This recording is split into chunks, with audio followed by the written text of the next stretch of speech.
નમસ્કાર, હું રાજ. આપ જોઈ રહ્યા છો સ્પાર્ક ટુડે ન્યૂઝ. પાટણ જિલ્લાના રાધનપુર, સાંતલપુર અને વારાહી ખાતે સ્થાનિક સ્વરાજ્યની ચૂંટણીઓ અંતર્ગત મતદાન પ્રક્રિયા શાંતિપૂર્ણ અને સુવ્યવસ્થિત માહોલમાં ચાલી રહી છે. મતદારોમાં પણ સારો ઉત્સાહ જોવા મળી રહ્યો છે.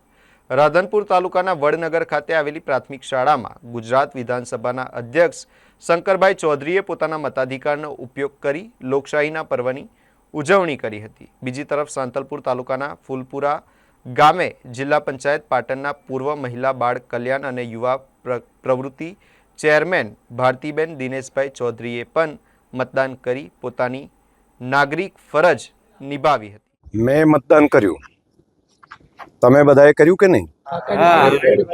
તો મતદાન કરવું એ આપણો અધિકાર પણ છે અને આપણું કર્તવ્ય પણ છે. એટલે હક અને ફરજ બંને જ.